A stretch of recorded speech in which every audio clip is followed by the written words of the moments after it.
दोस्तों स्वागत है आपका आज की इस वीडियो में। दोस्तों आज हम बात करने वाले हैं, आज के जो हमारे टॉपिक्स रहने वाले हैं प्रकाश, हम कंप्लीट चीरफाड़ करने वाले हैं आज लाइट के बारे में। जितने भी लाइट से रिलेटेड जो भी जितने भी टाइप के क्वेश्चंस बन सकते हैं उन सभी को आज हम डिस्कस करेंगे, ताकि आपके आने वाले एग्जाम्स में जितने भी आपके कॉम्पिटिशन से रिलेटेड जितने भी एग्जाम वनडे एग्जाम है उन सभी में आपकी जो साइंस है कंप्लीट साइंस पूछी जाती है, तो वहाँ पे क्या है आप कोई भी क्वेश्चन मिस ना कर सको। चलिए हम बात कर लेते हैं जो टॉपिक्स है हमारे।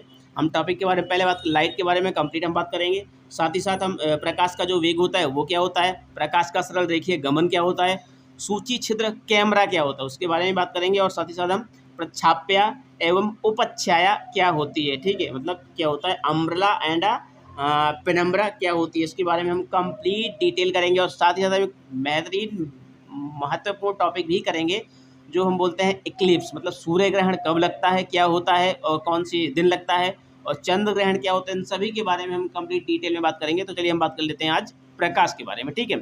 प्रकाश जो होता है दोस्तों वो क्या है, ऊर्जा का एक रूप है जिससे देखने की संवेदना प्राप्त होती है। यह विद्युत चुम्बकीय तरंगों के रूप में चलती है। जी बिल्कुल। प्रकाश निर्वात में भी गमन कर सकता है, मीन्स कहने का मतलब है कि प्रकाश वैक्यूम में भी गमन कर सकता है। निर्वात में प्रकाश की जो निर्वात में जो वायु की प्रकाश की वायु निर्वात तथा वायु में प्रकाश की जो चाल होती है 3 × 10⁸ मीटर पर सेकेंड होती है, और जल में ये 2.25 × 10⁸ मीटर पर सेकेंड होती है। कहने का मतलब क्या है कि प्रकाश की प्रकृति के बारे में सर्वप्रथम न्यूटन ने कणिका सिद्धांत का प्रतिपादन किया था। किसने किया था? न्यूटन ने कणिका सिद्धांत का प्रतिपादन किया था, जिसके अनुसार प्रकाश छोटे हल्के कणों से मिलकर बना होता है। जिससे क्या होता है, जो प्रकाश होता है हमारा हल्के छोटे कणों से मिलकर बना होता है। इस सिद्धांत के आधार पर नेक्स्ट पॉइंट है, इस सिद्धांत के आधार पर परावर्तन अपवर्तन आदि की व्याख्या की जा सकती है, लेकिन प्रकाश के व्यतिकरण विवर्तन और ध्रुवण की व्याख्या नहीं हो सकती है। उम्मीद करता हूं दोस्तों आपको यहाँ तक कोई भी दिक्कत नहीं होने वाली है। कहने का मतलब क्या है, प्रकाश के सिद्धांत पर क्या है, परावर्तन और अपवर्तन की तो व्याख्या की जा सकती है, लेकिन क्या है विवर्तन व्यतिकरण और ध्रुवण की व्याख्या नहीं की जा सकती है, ठीक है। और प्रकाश का जो तरंगदैर्घ्य होता है 3900 एंगस्ट्रॉम से लेके 7800 एंगस्ट्रॉम के बीच होता है, ठीक है। जो प्रकाश का जो तरंगदैर्घ्य होता है 3900 एंगस्ट्रॉम से लेके 7800 एंगस्ट्रॉम के बीच होता है। उम्मीद करता हूँ दोस्तों आपको यहाँ तक कोई भी दिक्कत नहीं होने वाली है। और प्रकाश जो होता है विद्युत प्रकाश एवं क्रॉम्पटन सिद्धांत की व्याख्या आइंस्टीन के द्वारा प्रतिपादित प्रकाश के फोटोन सिद्धांत द्वारा की जाती है। वास्तव में यह दोनों प्रभाव प्रकाश की कण प्रकृति को प्रकट करते हैं, ठीक है। प्रकाश की किसको? प्रकाश की कण प्रकृति को प्रदर्शित करते हैं। कुछ घटनाओं में प्रकाश तरंग की तरह तथा कुछ घटनाओं में कण की तरह व्यवहार करता है। इसे प्रकाश की दोहरी प्रवृत्ति कहते हैं। कहने का मतलब है कि कभी कभी क्या होता है कि जो प्रकाश होता है तरंग की तरह व्यवहार करने लगता है, और कभी कभी क्या है हम वो कण की तरह व्यवहार करने लगते हैं। इसको हम क्या बोलते हैं? प्रकाश की दोहरी प्रवृत्ति कहते हैं, डुअल नेचर ऑफ लाइट, ठीक है। इंपॉर्टेंट है दोस्तों ये डुअल नेचर ऑफ लाइट क्या होता है, इसके बारे में मैंने आपको पूरा कंप्लीट डिटेल में बता दिया है। चलिए दोस्तों हम आगे बात कर लेते हैं। कुछ और भी जो फैक्ट है हमारे, फैक्ट वो है कि प्रकाश का जो वेग होता है वो क्या होता है, ठीक है। वेलोसिटी ऑफ लाइट क्या होती है? 1667 ईस्वी में गैलीलियो ने क्या है प्रकाश का वेग ज्ञात करने के जो असफल प्रयोग किया, ठीक है। कब? 1667 ईस्वी में गैलीलियो ने प्रकाश का वेग ज्ञात करने का जो है असफल प्रयोग किया था। उसके बाद 1675 ईस्वी में क्या किया था, रोमर ने प्रकाश के वेग की गणना करने में सफलता पाई। किसने सफलता जो पाई है? रोमर ने पाई है, वो डेनमार्क के रहने वाले थे। और 1667 ईस्वी में गैलीलियो ने क्या प्रकाश का वेग ज्ञात करने का जो असफल प्रयोग किया था, ठीक है। हम दोस्तों जानते हैं कि जब हम गलतियां करते हैं तो गलतियां करने के बाद ही हम क्या उनको और अच्छे तरीके सीखते हैं। इसी तरीके से हमारे साइंटिस्ट थे, उन्होंने पहले कुछ तो गलतियां करी, उसको जो दूसरे साइंटिस्ट है उन्होंने क्या है उनकी जो गलतियां थी उन गलतियों से क्या उनको अच्छाइयाँ ढूंढी उनमें से, ठीक है। चलिए दोस्तों आगे हम बात कर लेते हैं विभिन्न माध्यमों में प्रकाश की चाल क्या होती है। नायलॉन जो होता है 1.96 × 10⁸, जल की 2.25 × 10⁸, और इसी तरीके से कांच का 2 × 10⁸, रॉक सॉल्ट 1.96 × 10⁸ मीटर पर सेकेंड, और जो तारपीन का जो तेल होता है 2.04 × 10⁸। इसी तरीके से वैक्यूम निर्वात की जो चाल होती है 3 × 10⁸ मीटर पर सेकेंड होती है, ठीक है। उम्मीद करता हूँ दोस्तों आपको यहाँ तक कोई भी समस्या नहीं होने वाली है, और आपने एक प्यारा सा कमेंट कर दिया होगा, और साथ ही साथ चैनल को सब्सक्राइब और लाइक तो कर ही दिया होगा। चलिए हम आगे बात कर लेते हैं कि बाद में इसके बाद क्या हुआ था कि फीजो ने क्या है 1849 ईस्वी में फोको, उसके बाद फीजो ने 1849 में और फोको ने 1862 ईस्वी में और माइकेलसन ने 1926 में प्रकाश का वेग ज्ञात करने में सफलता हासिल की। कहने का मतलब क्या है, एक असफल प्रयोग कितने सारे सफल प्रयोग को सफल कर देता है। ठीक है, कहने का मतलब क्या है, एक असफल प्रयोग उसके बाद इतने सारे क्या हुए, सफल प्रयोग हुए। इसलिए दोस्तों क्या है, अपने जीवन में क्या है, उम्मीद नहीं हारनी चाहिए। ठीक है, चलिए हम आगे बात कर लेते हैं। वायु तथा निर्वात में प्रकाश की चाल सर्वाधिक 3 × 10⁸ मीटर पर सेकंड होती है और सूर्य से पृथ्वी तक प्रकाश 8 मिनट 18 सेकंड में पहुंचता है। ठीक है, कहने का मतलब क्या है कि सूर्य जो होता है, सूर्य से पृथ्वी तक जो प्रकाश आने में हमें कितना टाइम लगता है, 8 मिनट 18 सेकंड। कहने का मतलब क्या है, 499 सेकंड पूरे हमें कंप्लीट लग जाते हैं प्रकाश को आने में।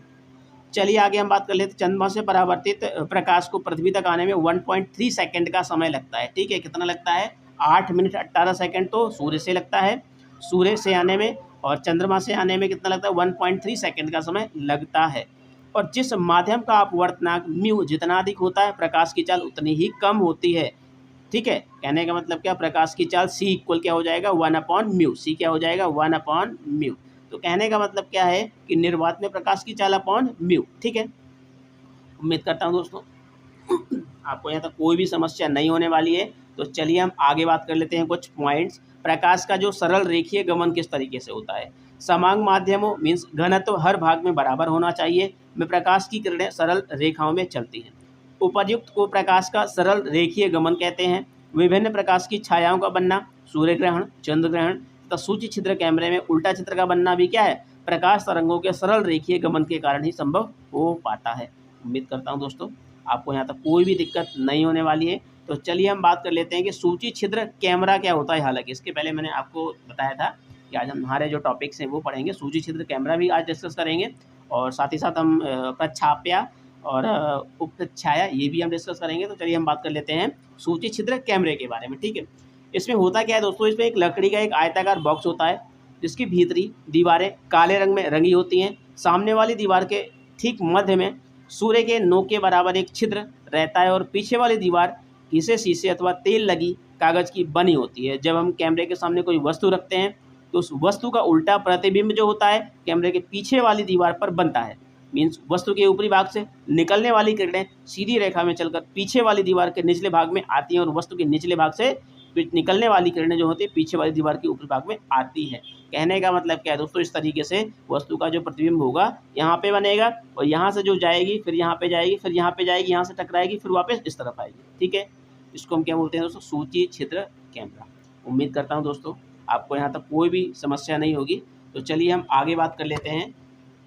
अब जो नेक्स्ट टॉपिक है हमारा, कुछ इंपॉर्टेंट फैक्ट के भी बारे में बात कर लेते हैं, ताकि जो हमारे फैक्ट्स हैं अगर एग्जाम्स में कहीं भी हमारे कुछ फैक्ट्स वहाँ से पूछ लिए जाएँ तो हमारे छूटने नहीं चाहिए। ठीक है, आशा करता हूँ दोस्तों आपने चैनल को सब्सक्राइब कर दिया होगा और साथ ही साथ बेल आइकन को प्रेस तो बिल्कुल ही कर दिया होगा और एक प्यारा सा छोटा सा कमेंट भी छोड़ दिया होगा।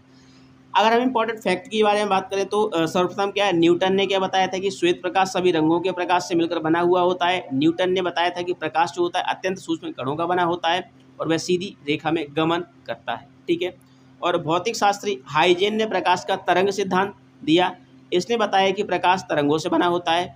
और सन 1800 ईस्वी में अंग्रेज भौतिक वेत्ता थॉमस यंग ने प्रकाश के व्यतिकरण, ठीक है, मतलब इंटरफेरेंस ऑफ द लाइट का सिद्धांत दिया और उसने दिखाया कि दो प्रकाश किरण पुंज क्या है, कुछ निश्चित परिस्थिति में एक दूसरे को समाप्त कर देते हैं। अधिकांश वैज्ञानिकों ने क्या है, यंग के प्रयोग को प्रकाश के तरंग सिद्धांत की सत्यता का प्रमाण मान लिया। कहने का मतलब क्या है, बहुत अलग अलग प्रकार के हमारे जो साइंटिस्ट जी हैं वो आए और उन्होंने क्या प्रयोग किए। तो कहते हैं दोस्तों कि जैसे एक असफल प्रयोग क्या है, आगे जाके बहुत सारे जो रास्ते हैं वो खोल देता है। इसलिए हमें क्या है, अपने जीवन में असफलताओं को इग्नोर कर देना चाहिए और सफलताओं की ओर बढ़ते हुए जाना चाहिए। ठीक है, हालांकि मैं इतना बड़ा वक्ता नहीं हूँ, लेकिन फिर भी मैं आपको क्या है, एक छोटी सी मोटिवेशन लाइन आपको यहाँ पे प्रेजेंट कर रहा हूँ। चलिए हम बात कर लेते हैं कि सन 1864 में ब्रिटिश भौतिकवादी मैक्सवेल ने क्या किया, विद्युत चुंबकत्व का गणितीय सिद्धांत दिया।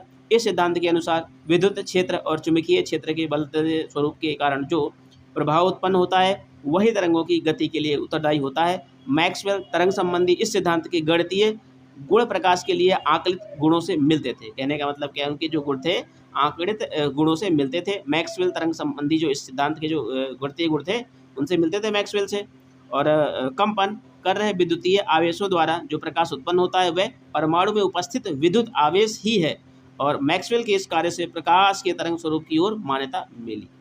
उम्मीद करता हूँ आपको यहाँ तक कोई भी दिक्कत नहीं होगी। इसके बाद नेक्स्ट पॉइंट है कि क्वांटम यांत्रिकी का सिद्धांत क्या है। सन 1900 ईस्वी में जर्मन भौतिकविद मैक्स प्लांक ने क्या एक समीकरण दिया जो गर्म सतह से उत्सर्जित होने वाले प्रकाश के प्रायोगिक आंकड़ों से मेल खाता था। उन्होंने अनुभव किया कि सतह के प्रकाश उत्सर्जक में ऊर्जा की छोटी मात्रा होती है। जब ऊर्जा की मात्रा एक निश्चित मात्रा में होती है तो उसे हम क्वांटम कहते हैं, ठीक है। और सन 1905 ईस्वी में आइंस्टाइन ने इस तथ्य का उद्घाटन किया कि प्रकाश भी क्वांटाइज्ड होता है। प्रकाश क्या है, क्वांटाइज होता है। कहने का मतलब क्या है, जो प्रकाश होता है छोटे छोटे पैकेटों में या छोटे छोटे ऊर्जा समूहों में क्या होता है, टूट जाता है, इसे हम क्वांटा कहते हैं।